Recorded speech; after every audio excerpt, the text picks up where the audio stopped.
Hello, everyone. I can see that my slides are live, so I'm hoping that you can hear me. And if you do, can you please let me know in chat or via a signal from the participants window?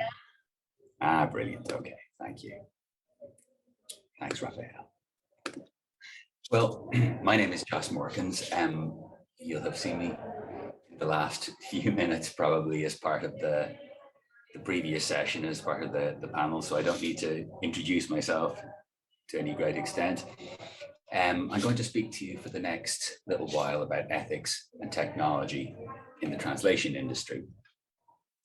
Now, this talk draws from two different publications that I was involved with recently, and I'll tell you a little bit about those in a moment. But first of all, I'd like to say thank you very much to Amelia Perez and to Martin Jovkosh for inviting me to come and speak to you as part of the TIC conference. There are a couple of interactions that I've involved with this using Slido. It may not work. If it doesn't work, my apologies.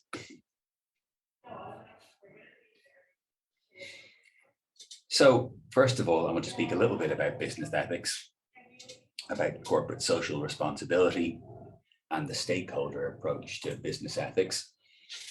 And that part is drawn from a chapter written by myself and Marta Rocky as part of the Routledge Handbook of Translation and Ethics, co-edited by Nika Pokorn and Kaisa Koskinen.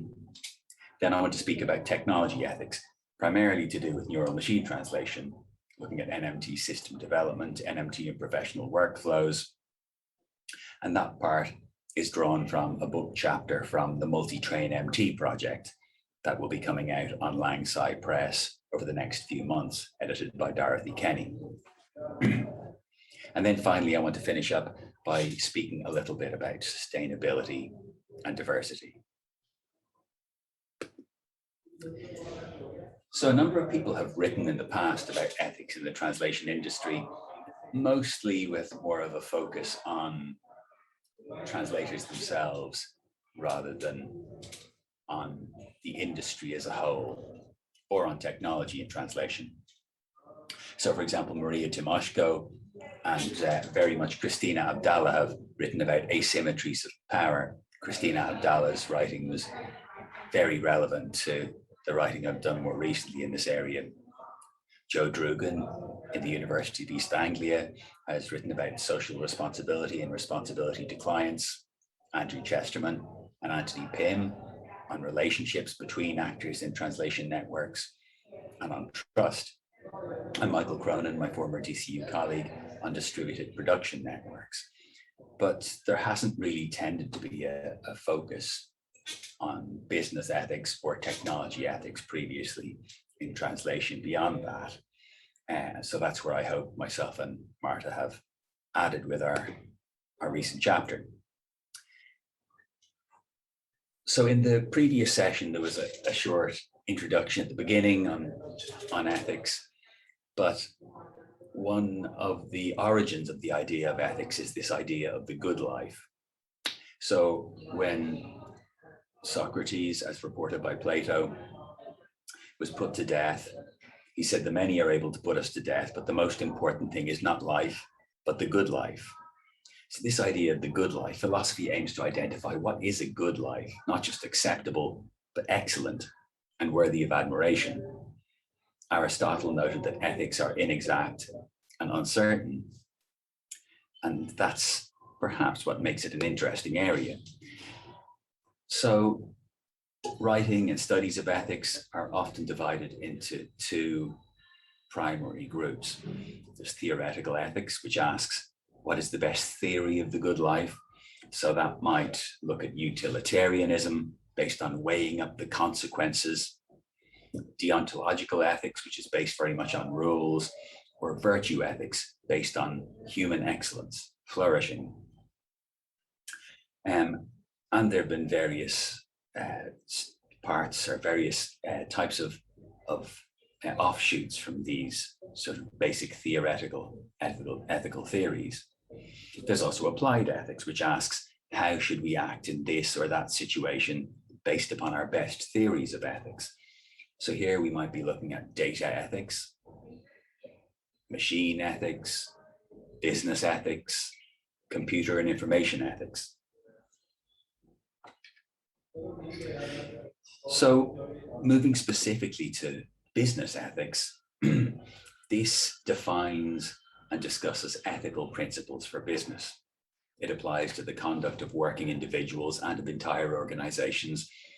And the credo, as I mentioned in the previous section, from the 1970s came from Milton Friedman's focus primarily, well, wholly on profit.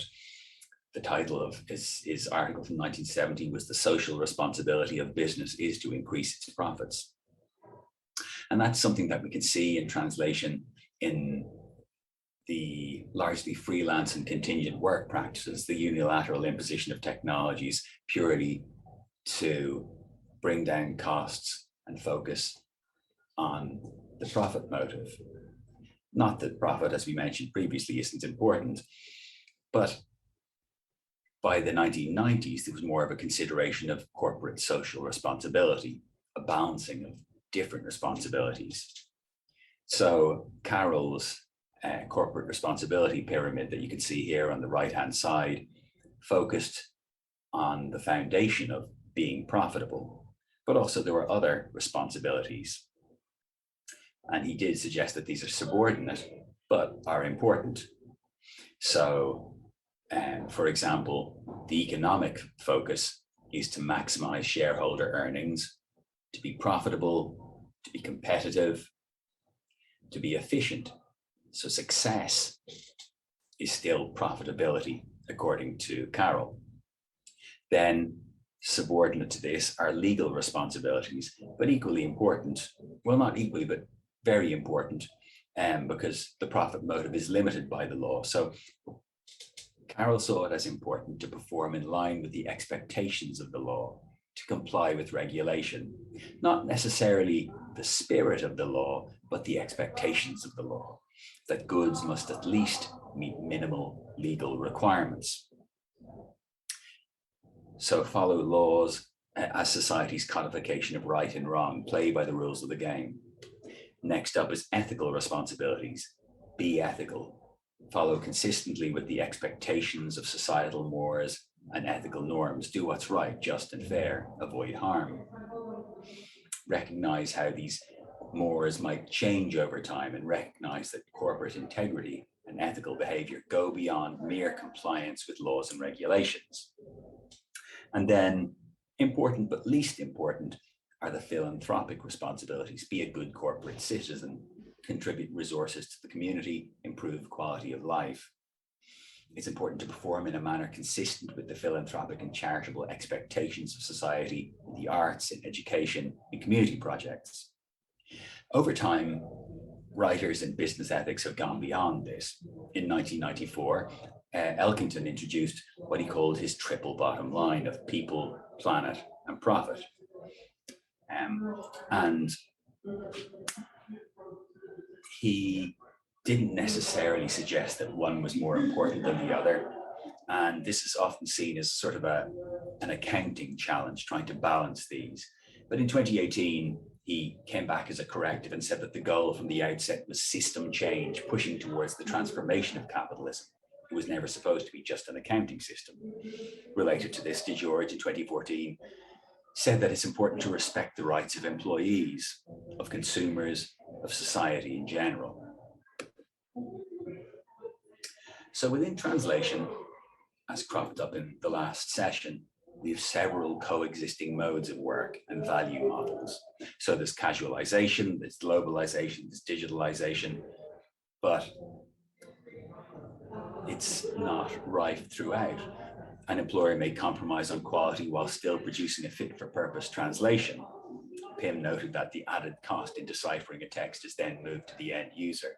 But there are many employers that try to create long-term relationships with their translators and to focus on quality. So there are lots of different coexisting modes of work, coexisting value models.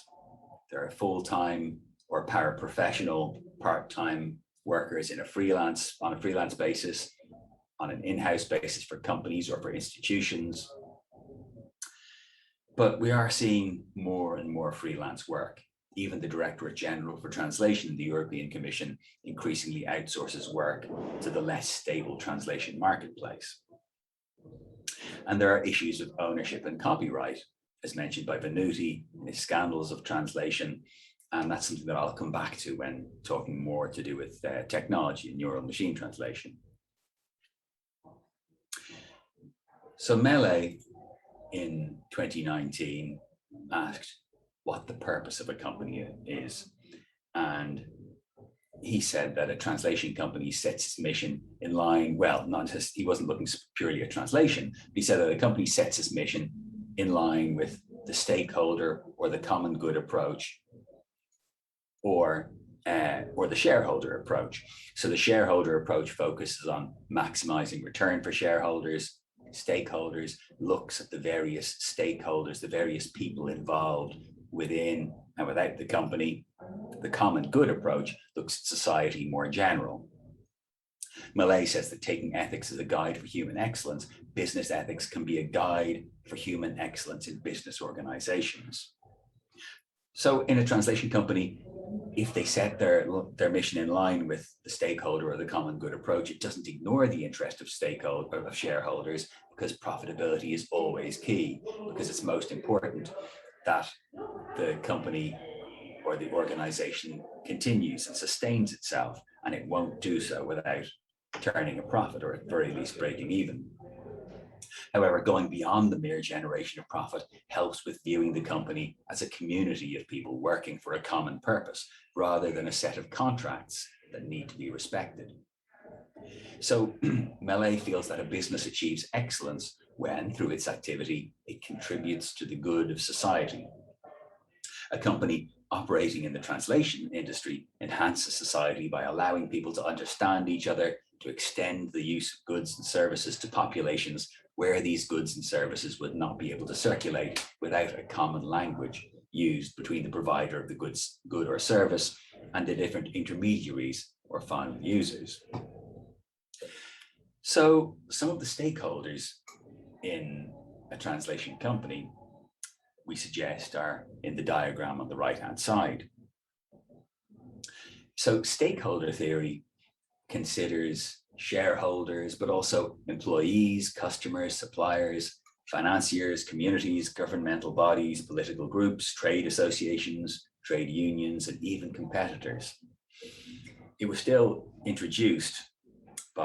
first introduced by Ed Freeman in 1984. And then there was further work by Phillips, where he was bringing in Rawls' theory of fair play, and he provided a further division between what he called normative and derivative stakeholders. So the normative stakeholders are the ones that we should consider most important, more directly involved. Then derivative stakeholders are those external to the organization.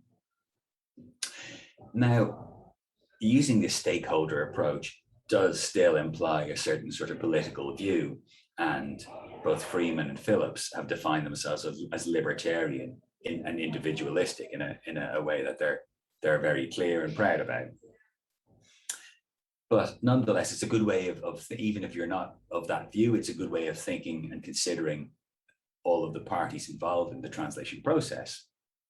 In translation, we, i.e. myself and Marta, try to consider disparities of power, ownership of resources, sustaining employment ethics training as CPD, and the importance of trust. Chesterman has asked, why should translators be loyal to their profession? Why should they be accountable to various other participants in the communication situation? And his answer would be, because of the overriding value of trust. And Abdallah and Koskinen in 2007 show the importance of trust in a translation production network. Anthony Pym has said to build trust is also to reduce transaction costs, because if relationships are not transactional and are actually based on trust, that lowers the cost of the transaction. So in the chapter that we've written, which you can have a look at, there's a pre-pub version available, and It's available on ResearchGate or via the Dublin City University resource, DORIS, DORIS. You can see full details of where we consider these disparities of power between the derivative and normative stakeholders, between freelancers and shareholders and in-company workers. We look at the ownership of resources, the importance of sustaining employment, and the importance of trust. But some of these topics also come up when we're looking at technology, and that's where I'll move to now.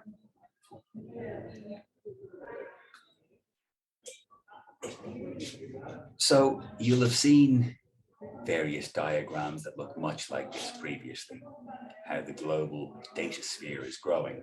There's an exponential growth in the amount of digital content being created. Year on year, we're creating more and more content. But according to the International Data Corporation, one of the key differentiators in the change over time in this creation of content is this real-time data, this increase of real-time data.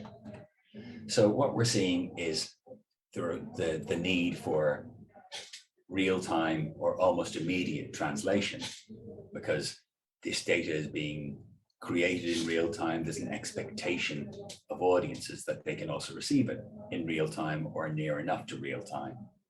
Yota Georgikopoulou in audiovisual translation has talked about how near live turnaround times is associated with the predicted doubling of the revenues of over-the-top or video on demand organizations over the next coming years.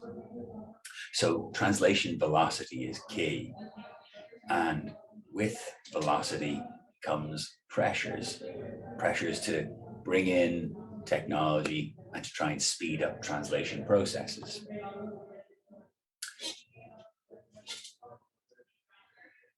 So ethics and technology is a real growing area. The world's largest technical professional organization, the IEEE, the Institute for Electrical and Electronic Engineers, is now an entire division devoted just to technology ethics. Well-designed and well-used technologies can make it easier for people to live well, for example, by allowing more efficient use and distribution of essential resources for a good life, food, water, energy, or medical care. Poorly designed or misused technologies can make it harder to live well, for example, by toxifying our environment or reinforcing unsafe, unhealthy, or antisocial habits. So there's a growing consensus about the importance of ethics in technology. Technology increasingly shapes how human beings seek the good life and with what degree of success. And increasingly, it's seen that technology is not ethically neutral, but rather reflects the values of the designer. It's something that was suggested by Langdon Winner as far back as 1983, by Kranzberg in 1986, Andrew Feenberg in 1999, that technologies reveal and shape what humans value and think good. And these values that the designer and the implementer put forth govern the problem addressed by the technology. The decision to create the technology, the method of implementation, its intended users, the references or training data used, the processing of that data, the location and security of data storage, and the limits to access to the technology based perhaps on the geographical location.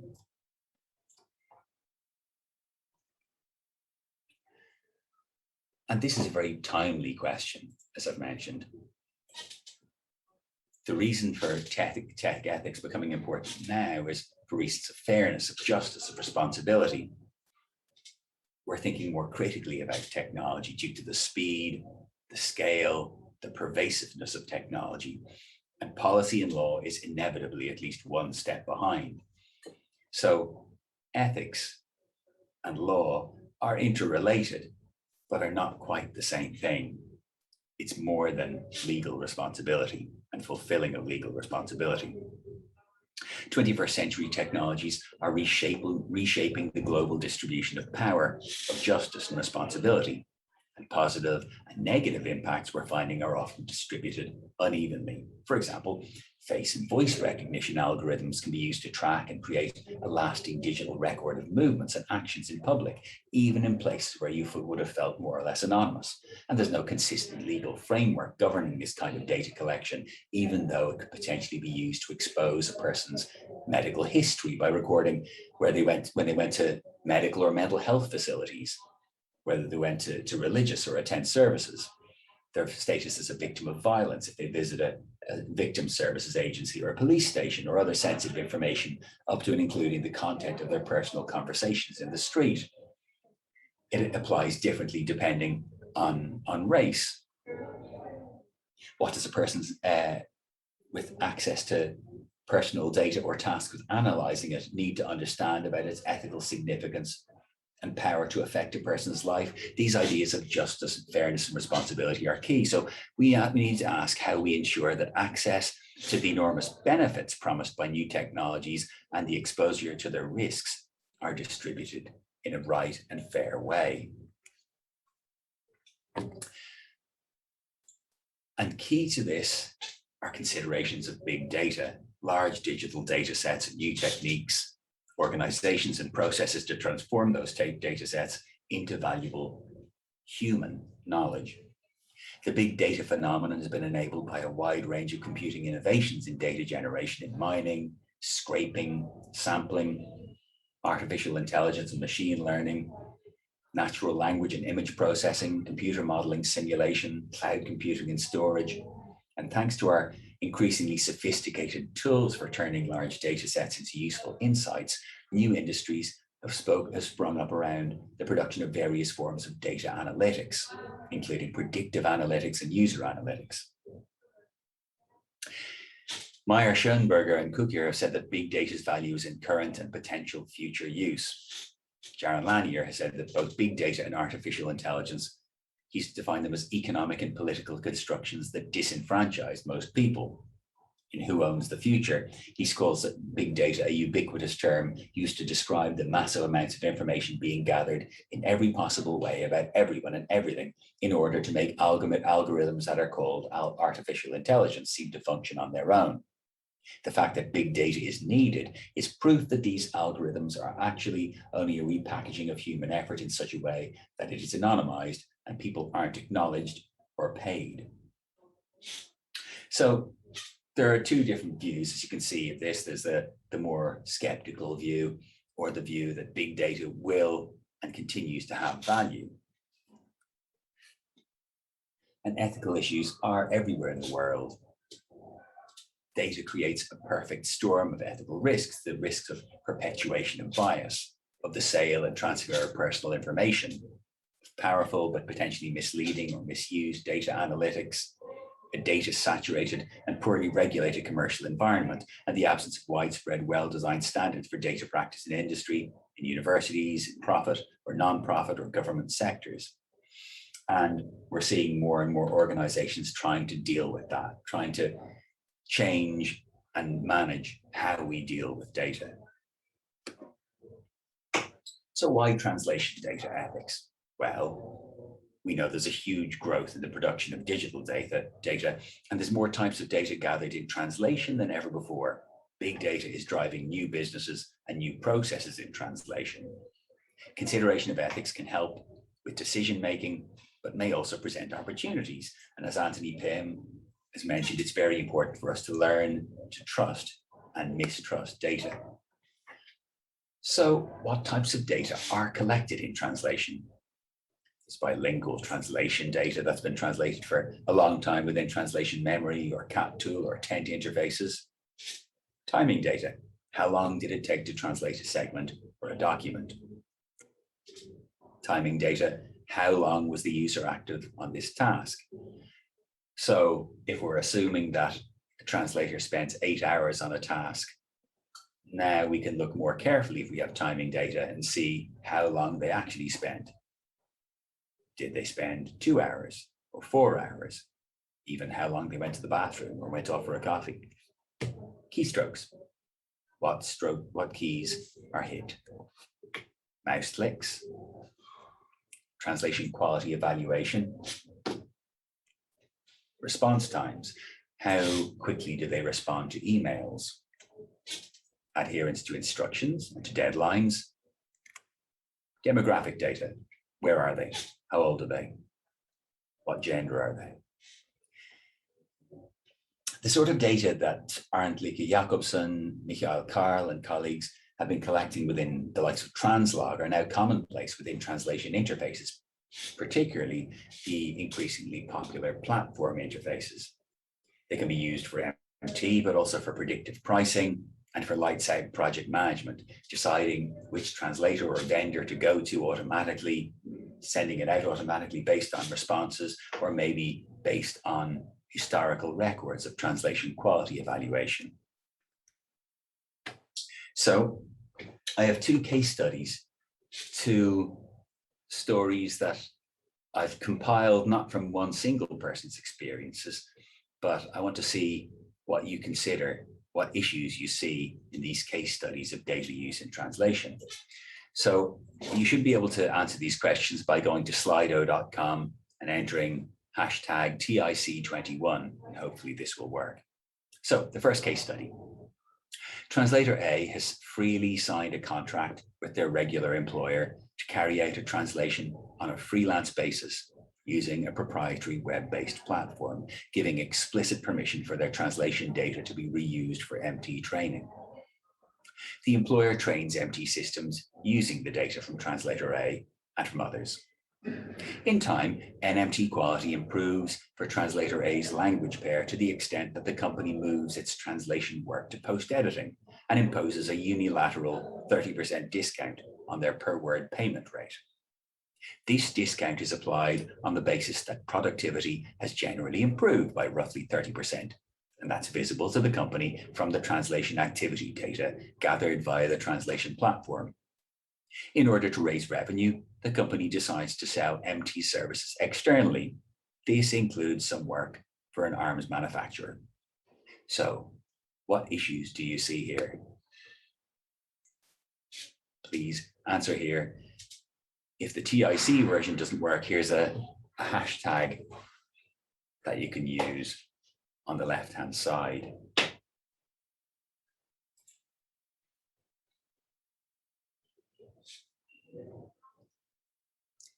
In fact, the TIC one might not work. So maybe this is a better one to use.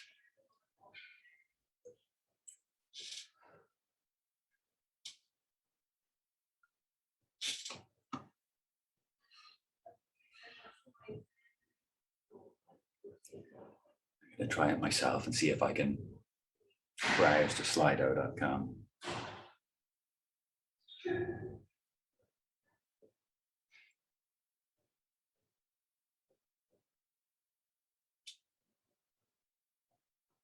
So where it says enter code here, enter 314383.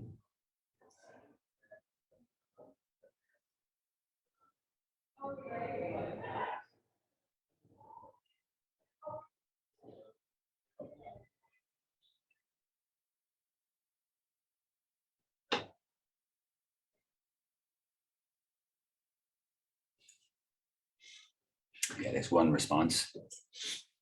Data ownership. Are there any other issues that you see for Translator A?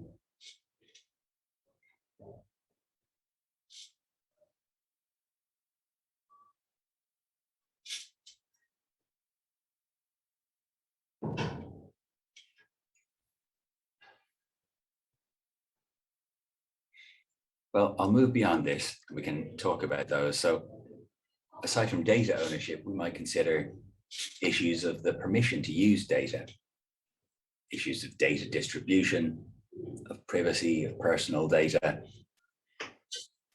So to do with data ownership, well, they've explicitly signed over their ownership as part of the contract. And this is something we discussed in the previous roundtable. Permission to use data, well, they've given explicit permission for their translation data to be reused for MT training, but the final use of that data is not transparent to them. And they don't really have any rights to limit the reuse of that data. So if their work is repurposed for an arms manufacturer, there's nothing they can really do about it. Then looking at data distribution, well, they have shared their data. It can be distributed without their say-so, but also their privacy and personal data can be shared. If there's a data breach, then that will be in breach of GDPR, and there'll be fines associated. But if not, then there isn't really anything that the individual translator can do. Case study 2. Translator B is opposed to MT as a matter of principle. This isn't that unusual. B accepts work for a company that expects translators to submit their translation memory with translated target texts, which they will repurpose for future human translation.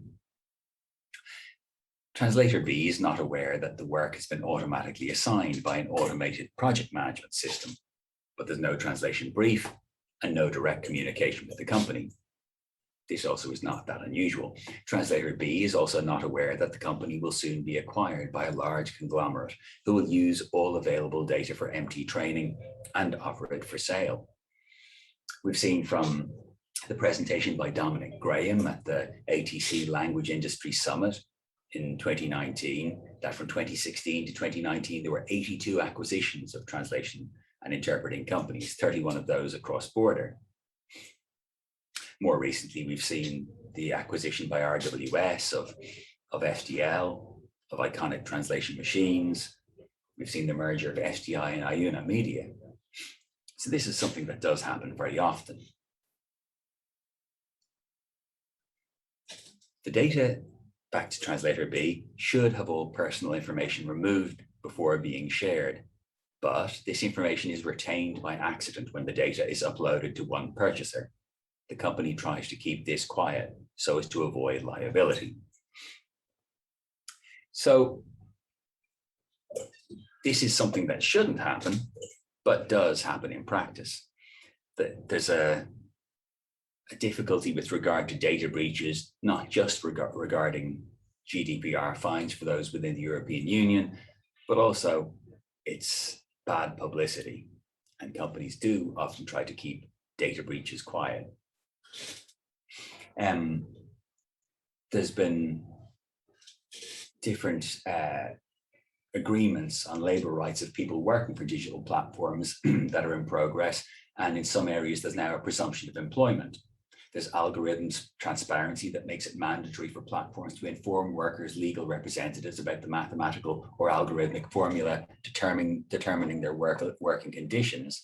And there's the European level proposal for a regulation on a European approach for artificial intelligence, but very few of these have been enacted yet. So for Translator B, there's not really much that they can do.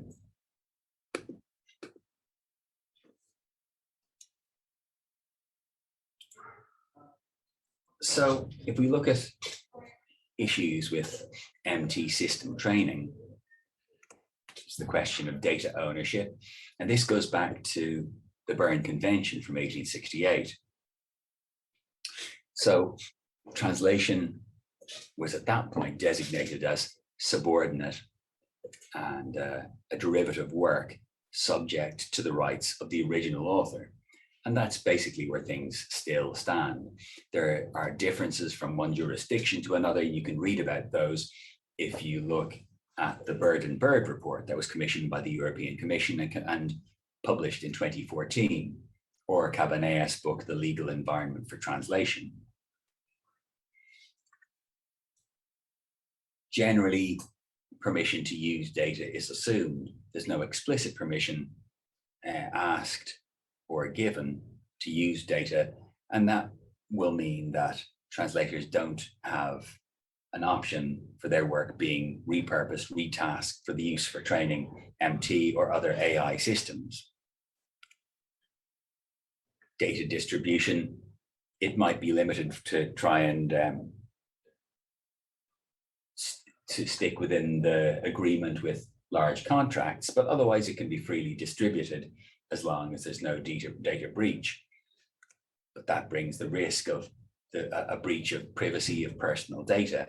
And we might consider that a translation memory, for example, is personal data, but if it has the name of a translator appended to it, or even a pseudonym that can be linked back to that translator.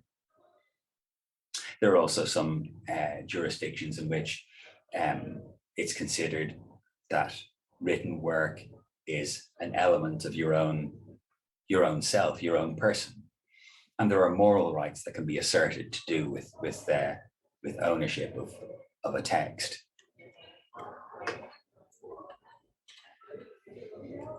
If we look at the use of MT in professional workflows, there are a number of stakeholders that we might consider. So there's the client. Is the client aware of the risks, the liabilities of MT use? Are they aware that that they might be liable if there are translation errors that cause financial damage, that cause legal consequences, that cause injury to someone? And we'll come to those risks in a moment. There's the translation agency, shares out the material. They're the shareholders.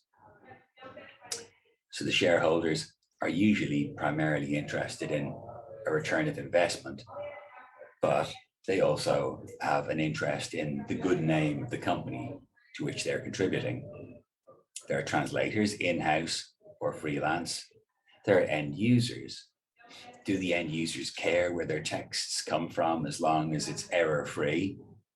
Or do they care about the process and the fact that maybe everyone hasn't been treated fairly throughout the production of their text, or maybe they have, and maybe that's a process that they can be satisfied that they've contributed to. There are tool developers.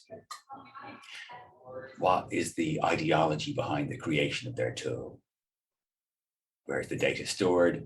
All those questions we had earlier. So usually the rule of thumb for the use of machine translation, or the use of automation in translation, goes along the continuum of perishability. So Andy Way in 2013 and in 2018 suggested that the amount of automation in translation should be roughly equivalent to the life cycle or the shelf life of a text. If a text, like for example, a tweet, which has a half-life of 2 hours, if that's to be translated, well, it's not going to be a very rewarding task to translate it. And aside from that, a human translator will just probably take too long. So there's no point in it not being machine translated. Yet, on the other hand, it's indefinitely searchable. So that does bring a risk that translation, or that tweet is there unless you delete it. Maybe it can still be found otherwise. There might be screenshots taken to it. If it's still there on Twitter, then the machine translation of it is dynamic, depending on whatever current technology is plugged into Twitter. So even if a translation is not embarrassing or risky in one stage, that doesn't mean it won't be in the future. If there are injuries, who is liable? A machine translation system by itself is not yet considered strong enough to hold copyright. But if there's a risk related to it, the person who makes the arrangements, the programmer or the person who makes the arrangements for setting up a system, even if there's no one who directly programs it, is the person who assumes risk and liability. The assumption behind artificial intelligence or machine learning is that it's not explicitly programmed, but instead that it draws in inferences from the data. It looks for patterns in data. So making arrangements is a way to include the person who is behind a system rather than explicitly programming it. And looking at the continuation of risks, this is something that was been put forward by Carmen Canfora and Angelika Ottman, who you can see on the right-hand side, in their writing about translation risk as part of their company, De-Risco Scouts. So at the lower end, there's the risk of communication being impaired or impossible, the loss of reputation, of financial damage, of legal consequences, of damage to property, and at the higher end, injury or death. So if we think of medical device translation, if we think of translation of documentation for medicines, documentation for food, instructions for machinery, there's a high risk there, and therefore there should be a great deal of human oversight. Sustainability needs to be a consideration too for the future of many industries. In translation, the impacts are well underway for a couple of reasons. First of all, I mentioned in the previous session that MT post editing became a fast-growing area of the translation market since 2010. It now seems to have peaked at around 4% of the total marketplace. So that predated the shift from statistical to neural MT.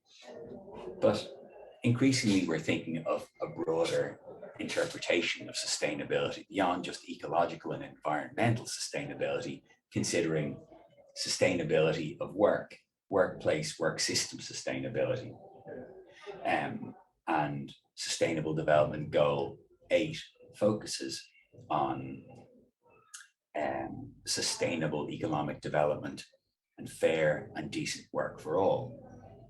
In the paper I wrote about digital Taylorism in translation, I linked that back to work on job satisfaction and Hertzberg's motivation factors, his motivation hygiene theory, thinking about what sort of factors make us satisfied and motivated in work. So there are factors that would be demotivating if they're not present, to do with salary, to do with the amount of time spent working, to do with our contractual situation. But the things that actively satisfy us are a little bit different. So these are things like self-efficacy, or contributing to work that is valuable to society, challenging work, recognition for achievement, responsibility, meaningful work, being involved in decision-making, having a sense of importance to an organization.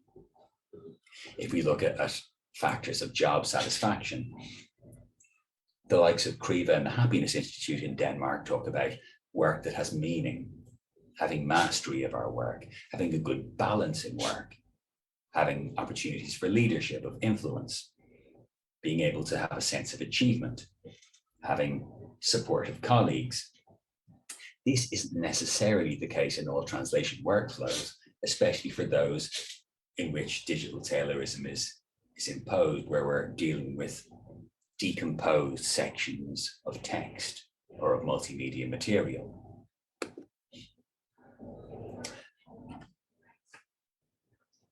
Another consideration here is diversity.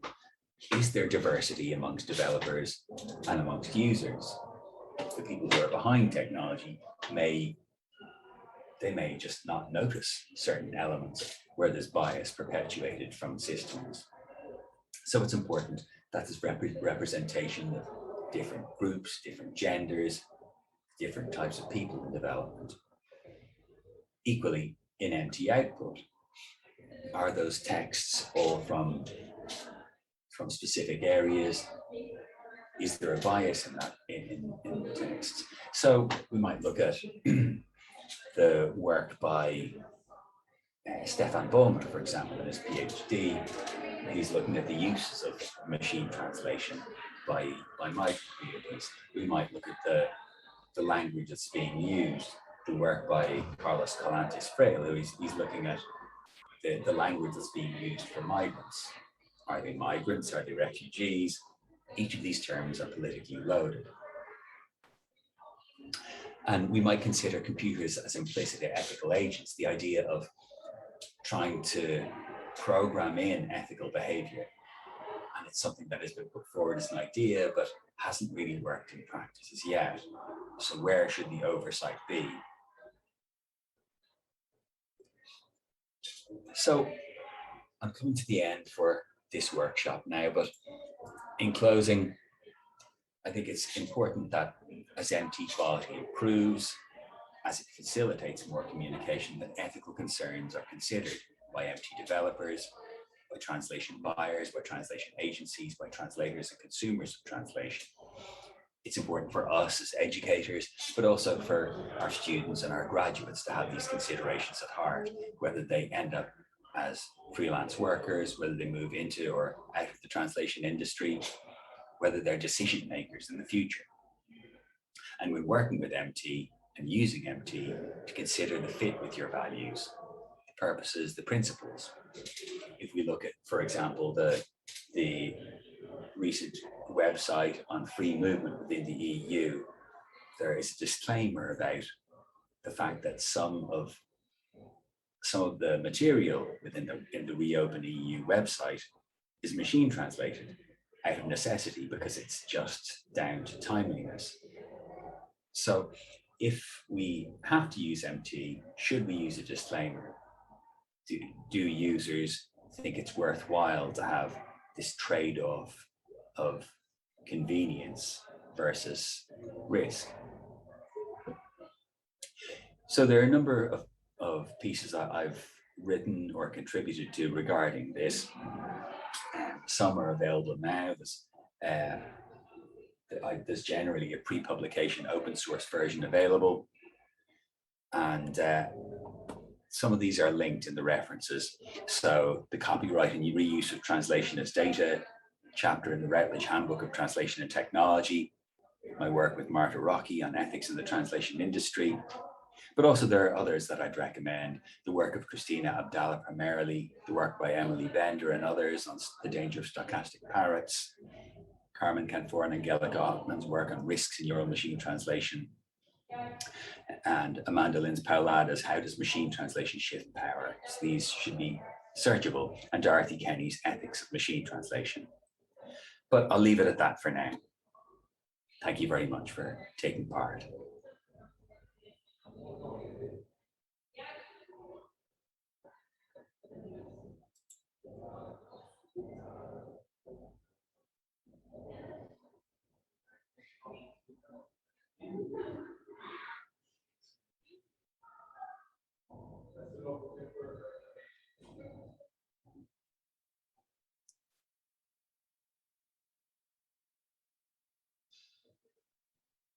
Thank you very much for the comments in chat from Raphael from Gregorek. If you have any specific questions, do please free to pop them in there before they power everything off. Hi, is it possible to hear me actually? Yes, I can. Great. So it's Raphael. I don't know if I turned the video on, but I don't think that you can see me anywhere. Yeah. No. Oh no, yeah. If I put the gallery, I can see myself at least now. In the gallery view, you can change it if you want.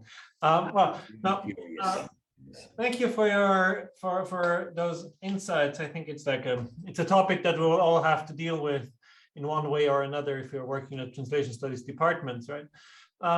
And I was wondering if you know of projects where there is some like participatory technology assessment taking place, or other forms of like in other fields where we had a lot of technological progress, like genetically manipulated organisms and so on. There has been a lot of assessment of how this impacts society, how this impacts other parts of humanity, and then rules were established based on that. And I was wondering how this is now being done for machine translation, or if you have any insights or ideas on that. It's an area that I haven't found that much on, and I have actively tried to search for writings and research in this area, because myself and Anna Gerberoff were contributing a chapter about ethics and the end user to a forthcoming book about ethics and machine translation that will be on Springer, that's co-edited by Helena Moniz and Carla Parra Escartin. And there isn't much specifically to do with machine translation. There is the more general discussion about large language models, and that's the sort of thing that I was referring to in this stochastic parrots paper, the one by Emily Bender, Timnit Gebru, Macmillan Major, and Meg Mitchell, who was under a pseudonym because she was a Google employee at the time that the paper was published, and was banned from being included as a co-author. But beyond these sort of writings in large language models, there doesn't seem to be that much written specifically about the effect of machine translation and the risks on society, other than the work by Lynn Bowker and Jairo Buitrago on machine translation literacy, which would be very relevant in this area. And it's something that she's promoted for some time. Is there anything that you've come across, Raphael? No, not yet. I'm just like, as I'm personally working on a very different field, like on translation in social sciences and humanities, I'm more like observing what is being done, and I was wondering what exists in that area, because I think it would be highly relevant to have more work in that direction. Yeah, no, unfortunately not, but I will follow what's happening next. Yeah, I mean, there's definitely scope for, those of us who are interested in applying sociological theories to translation to, maybe those can be used to try and model how the influences might work throughout the public, throughout society. It's difficult to measure this sort of thing. That's true, yeah. What I was thinking about is like cooperations between, I don't know, translation scholars, machine translation developers, and people from science and technology studies who are more specialized in studying the effects and the impacts and so on of technological developments, scientific developments on society. Yeah, so far I'm seeing one-way traffic from STS into translation studies. So I've seen the use of Scott by the likes of Masaru Yamada and Akiko Sakamoto. There's been a couple of studies that have used Scott, and there's the new Mae Volahan book on practice theory. She's used Pickering's Dance of Agency in the past, but from any of the STS scholars that I read, and I don't claim to be as widely read as I'd like in STS, I haven't seen very much written, but maybe there's an argument that, we need to reach across there rather than just borrowing their ideas, I suppose. I at our department, Stefan Baumgarten, I don't know, and Michael Tiba did a panel at our local STS conference. I don't know, were you involved there? No, I guess. Yes, you were. And I think the same problems persisted, that there wasn't much interaction with the actual STS crowd, right? It was a curious thing because we had all paid to be part of this big conference, but in practice there wasn't an exchange, and it was just the regular translation study. Yeah, that's also the problem of the virtual environment. Yes. Absolutely, yeah. I agree. But the work that Stefan and Michael are doing is very valuable in this regard, and the forthcoming special issue of Perspectives that they've dubbed Mean Machines. I hope that there'll be some more interesting developments and publications in it.